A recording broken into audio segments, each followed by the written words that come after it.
Jack Benny program. With Jack's special guest, George Burns. So long, Rochester. See you soon. Now, Jack, we've got to get on with rehearsal. Jack, what are you doing? We haven't finished rehearsal yet. I'm going to play golf. I got a date with George Burns. Jack, which is more important? Your show or playing golf with George Burns? Playing golf with George Burns. That's more important. We've been friends for years. And you know, there's an old saying, you can't buy friendship. Well, that ought to make you happy. That'll make you happy. Let's see if I got everything here. Gloves, balls, tees. Let's see it there. The scorecard. There's a pencil, an eraser. Jack, look, I still say you got a lot of nerve leaving before we finish rehearsal. Look, I'm not going to let my pal George Burns down. Let's see, there are my woods, my iron, my putter. Oh, there's my shotgun. Shotgun? Yeah. The way I've been playing lately, you know, I run into some pretty big games. So long, Don. See you afterwards.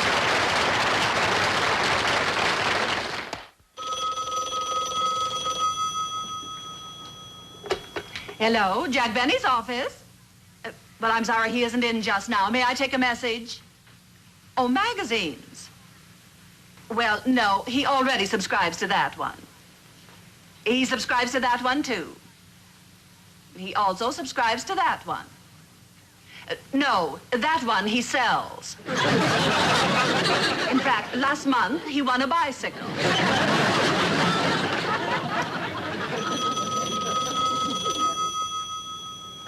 Hello, Jack Benny's office. Oh, hello, Mr. Zanuck. Well, he isn't here just now. No, he's out playing golf, and I'm afraid he won't be back for a couple of hours. Well, I'll tell him when he comes in. Goodbye. Oh, Mr. Benny, you're back early. You're darn right I'm back early. And it's the last time I ever play golf with George Burns. Well, I don't want to discuss it now. Were there any messages for me? Yes, Mr. Zanuck called. Daryl Zanuck? Gee, what did he want? He didn't get his magazine this month.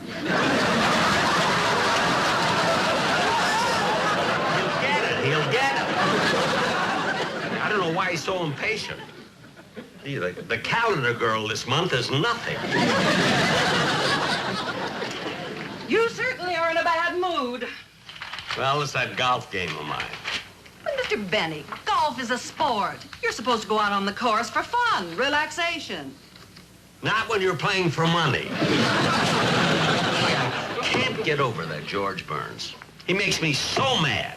Well, why don't you forget about your golf game? Maybe you'd feel better if you answered your fan mail. Okay. There's a letter here from a lady from Baltimore. She says, "Dear Mr. Benny, I've admired you for many years, and I would like an autographed picture of you.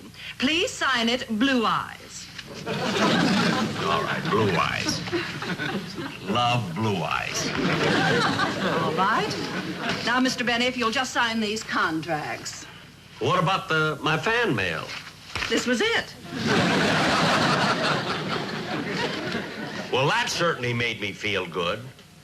Look, hold the contracts till tomorrow, and then we'll go over them. All right. 4.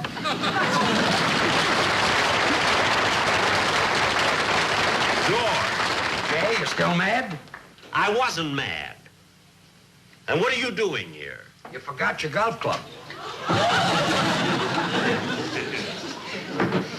All right, so I was mad. Look, don't be so upset. You've lost before. I don't care about losing. It's just that you're such a poor sport. Look, Miss Gordon, you know what he did? Here we are on the 3rd green. I swear, I'm this close to the hole. This close. And he wouldn't concede the putt.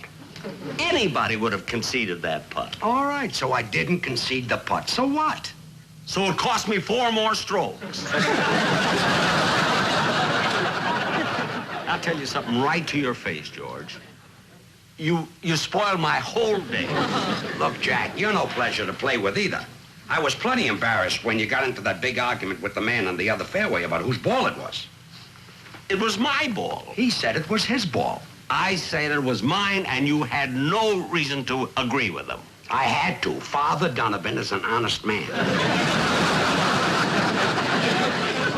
All right, so I made a mistake. I mean, but you're getting so technical lately. I mean, on the 5th hole, you penalized me 2 strokes. You're not supposed to tee up the ball in the middle of the fairway.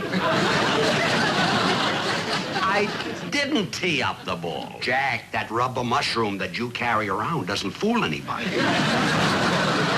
I don't know. I was never so insulted in all my life. And I'll tell you something, George. I'll never talk to you again as long as I live. Miss Gordon, I'll see you in the morning. If that's the way you feel, you can cancel my magazine. This has nothing to do with business.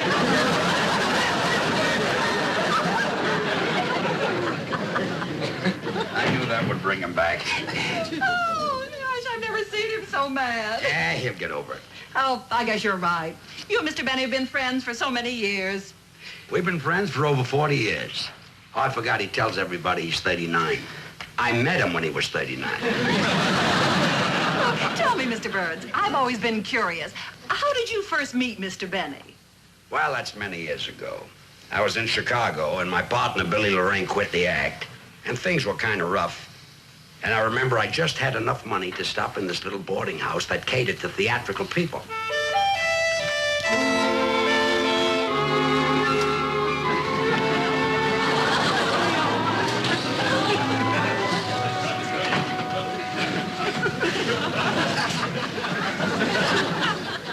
All right, it ain't the Waldorf, but then you ain't the Prince of Wales. I look more like the Prince of Wales than this looks like the Waldorf.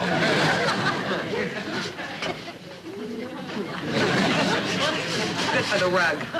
You missed it. What are you, Weisenheimer? This is the closet. And this is the bed. You pull it down this way. What about a bath? I certainly would advise it. You ought to be in show business. You're funny. Well, do you want the room or don't you? I'll take it. How much is it? $3 a week in advance. In advance? Why? Because the guy who had the room last time disappeared and didn't pay his rent. Okay. What's that? Well, that's the guy who lives next door. $3? $2.50. $1.75. Okay. Give you $1.75, but I want the cooking privileges like he's got. What makes you think he's got cooking privileges? Isn't he plucking a chicken? I see what you mean. Here's your money. Oh, incidentally, I have a very cute daughter, and she wants to get into show business. All landladies have daughters that want to get into show business.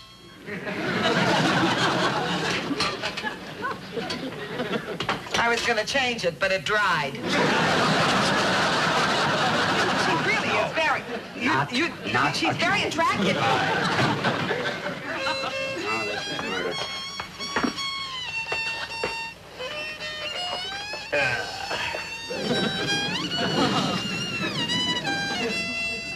She's right. This ain't the Waldorf. Home could use a little air.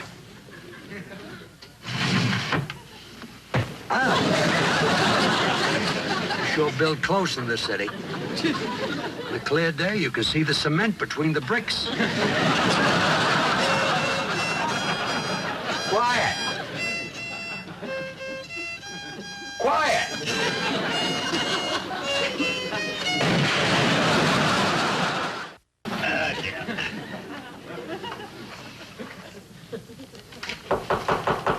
Come in.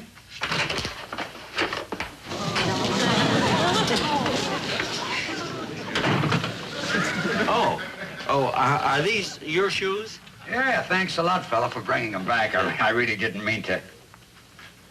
These aren't my shoes. Well, you can't blame me for trying.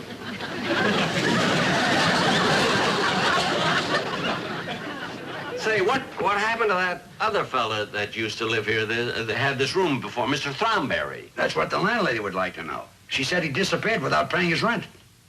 Oh. Well, say, I've seen you on the stage. Aren't you George Burns? I'm not the Prince of Wales. I thought so. Gosh, you got a nicer room than mine. It only looks that way because the towel is dry. Oh. Say, I'm Jack Benny. I'm in show business too, you know. Oh? Yes, I'm a musician. I guess you heard. I heard. What instrument do you play? I think everybody asks me that. Well, anyway, I'm sure glad you're going to be a neighbor of mine. Well, I'm sorry about throwing my shoes at you. I'm a little irritable today. You see, my partner, Billy Lorraine, quit the act, and we're supposed to open tomorrow night at the Bijou Burlesque Theater. And how would you like to be in burlesque? Burlesque? Yeah. Gee, if my father ever saw me do a fan dance, he'd beat the tar out of me. No, I mean comedy. My partner quit. Maybe you can take his place. Well, I don't know anything about comedy. You see, I just play the violin. Well, stick with me and I'll teach you. Gee, would you? Of course. We'll rehearse all day tomorrow. We'll open tomorrow night. And right now, I'd like to get some sleep. Will you help me pull down the bed? Oh, sure. There we are.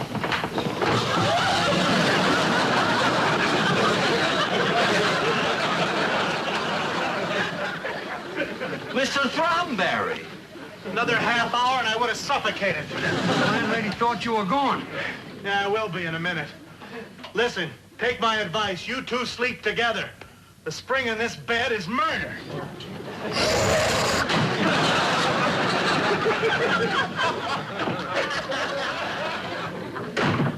Where have you been? Did you and Mr. Benny really do an act together? Oh, yes. Early the next morning, we got to work and we rehearsed all day. And that night, we made our first appearance as a team at the Bijou Burlesque Theater.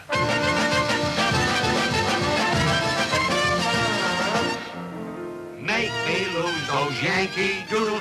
You can have my one of Yankee Doodle Blues.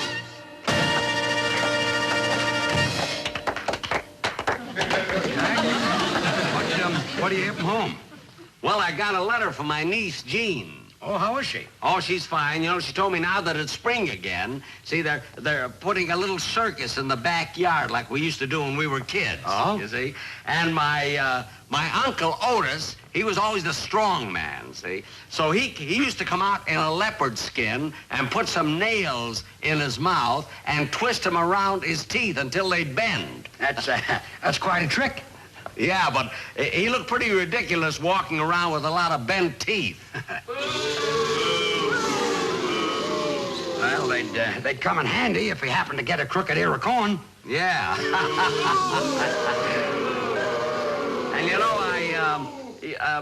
know, my Aunt Gertrude, she was a snake charmer. Gertrude? The one who's so nearsighted? Yeah, you see, she used to take a little snake and put it in a basket. Yeah. See? And then blow on a flute until the snake's head came up. I see. And what do you think happened one Saturday? She put the flute in the basket and blew on the snake. No, George. It wasn't a real snake. It was just a few worms tied together. Oh, I see. Wait, we're not... We got the hook, but we had to stay in show business. We had 100 cards printed, Burns and Benny, but we didn't give up. 2 nights later, we did the act in Schenectady. Oh, it wasn't a real snake. It was just a few worms tied together. What was your part in the circus? I was a lion tamer. You were a lion tamer? Yeah, but I used to use our house cat. Oh? You see, and I taught her all kinds of tricks. How to get up on a pedestal and roll over and play dead. That's a pretty smart cat. Yeah, but when it came in front of an audience, she forgot all her tricks, and all she did was have kittens.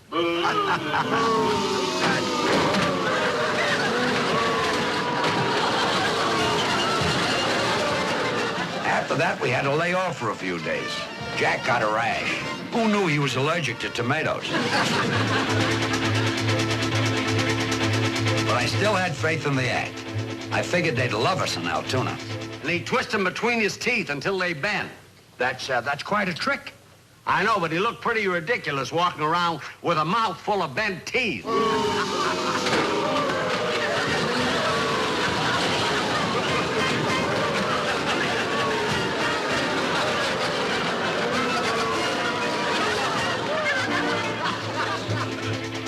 We caught an early train for our next stop, Gloversville.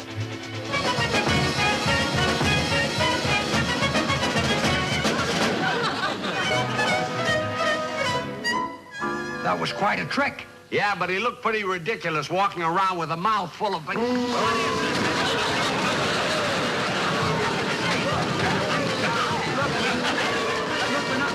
We just want to finish our act. They didn't even wait for the punchline.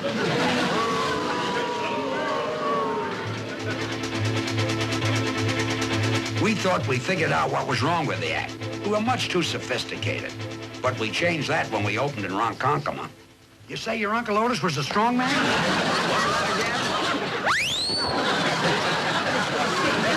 You say your Uncle Otis was the strong man? Yeah, he used to come out in a leopard skin and put some big nails in his mouth and twisted them in his teeth until they bent. That's quite a trick. Yeah, but he looked ridiculous walking around with a mouth full of bent teeth.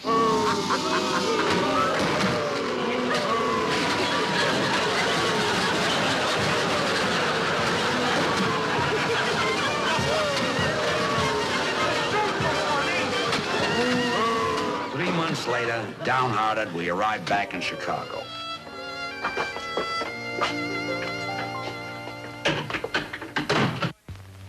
All right, I know it ain't the Waldorf, but then again, you ain't Calvin Coolidge. Even the landlady had sense enough to change her act. Oh, incidentally, since you went away, my daughter's been studying, and she's gotten real good. Maybe you could get her into show business. I'll talk to you about that later. Now, what was that rate again? $3 for a single. There you are. No company in the rooms. And if you're going to have company, you got to keep this door open. I'll keep and it. don't forget to turn off I'll all those turn off lights. the And I don't want lights. any rattling on the radiators Goodbye. because I can't My stand best the to noise. your daughter. I've got nice people living here. Goodbye.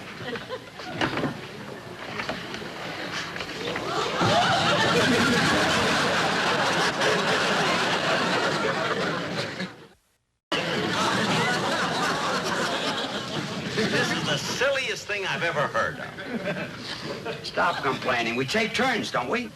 I know, but when you were in the trunk, they didn't throw it off the top of the bus. Jack, I'm too tired to argue with you. I'd like to take a little sleep before we go to the theater. Will you help me pull down the bed? Yes. There we are. There.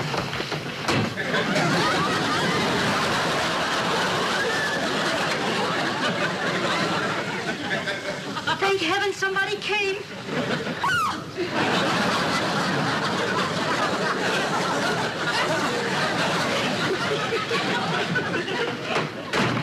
Where in the world have you been?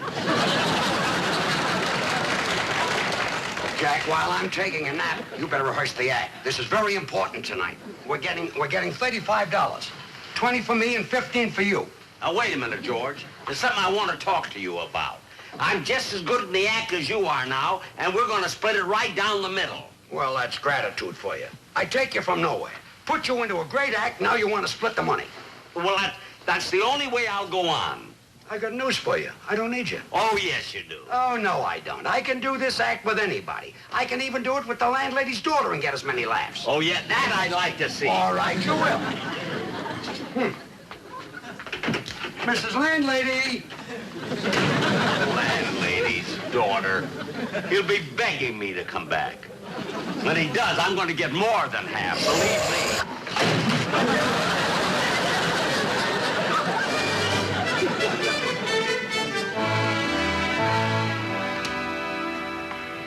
Where's George Burns? He's on stage there, working with a girl. With a girl, eh? There must be some act. The landlady's daughter. This I gotta see. You mean to say your uncle put nails between his teeth and twisted them until they bend? That's quite a trick. Yeah, but he looked pretty ridiculous walking around with all those bent teeth. Well, Gracie. They come in handy if you happen to get a crooked ear of corn. Gracie. Oh. What a name. Oh, well, you'll live and learn. That's the only... And then there was my Aunt Gertrude. She was the snake charmer. Gertrude? I did that same joke. Nearsighted? Uh-huh. She had a little snake, and she was supposed to put it in the basket and then blow on a flute until the snake stuck That's together. my joke. The And same what joke do you I did suppose with it. happened one Saturday afternoon? And I was even dressed Flute in funny. the basket and blew on the snake. Wasn't that awful? Well, I'll bet it upset her. Well, no, it wasn't a real snake. It was just a few little worms tied together. Yeah, well, that's really better. Who else was in the sideshow? Well, the big hit was my Aunt Clara and Uncle Harvey. What kind of an act did they do? Half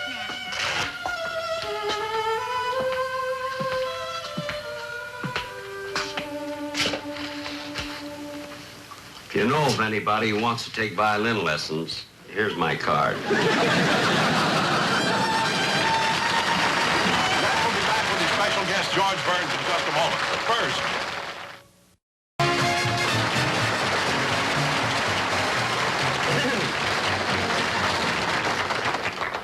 Thank you very much, ladies and gentlemen. I hope you all enjoyed the show.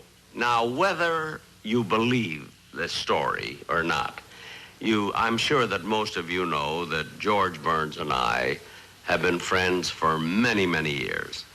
As a matter of fact, he's the closest friend that I have in the whole world. But you've probably also heard about the awful things that he does to me. He can think up some of the dirtiest tricks to do to me. I could tell you 100 of them, but I must tell you one that he did only a couple of weeks ago. You won't believe this, but it's a true story. I hadn't seen George in about 3 months. He was out on tour with a show, and I missed him, you know. Well, anyway, he got back in town, hadn't called me yet, and I was walking down Sunset Boulevard, and suddenly I see him driving down in his car, and he saw me. So he pulled over the curb across the street, you see, and he waited for me to come over. Well, I couldn't wait to see him. And I dashed across the street through all the traffic and everything, and as soon as I got to his car, he rolled up the window and drove away. Now, to show you what kind of a sap I am, that's the 3rd time he's done that to me. George, come on out here, will you? Now, George, tell me, did you enjoy being on the show? No. Why not? You got a lot of laughs. I'm not interested in laughs, Jack. I like to sing. But this is a comedy show. That doesn't interest me, Jack. I love to sing. Well, George, look at, as a comedian on my show, I'm certainly willing to pay you. But if you want to sing, you get nothing. Way down in Africa, every evening in the bamboo trees, some chimpanzees, monkey banjos, nightly would be strumming. They would be humming in its ways, then buzzing. Good night, folks. Good night, George. The band was the best. George, good night. Good night, George. These big bands. Good night, folks. I'll be seeing you soon. One night in June, they wrote a thing, and then he told the thing, the monkey really gave it to the band.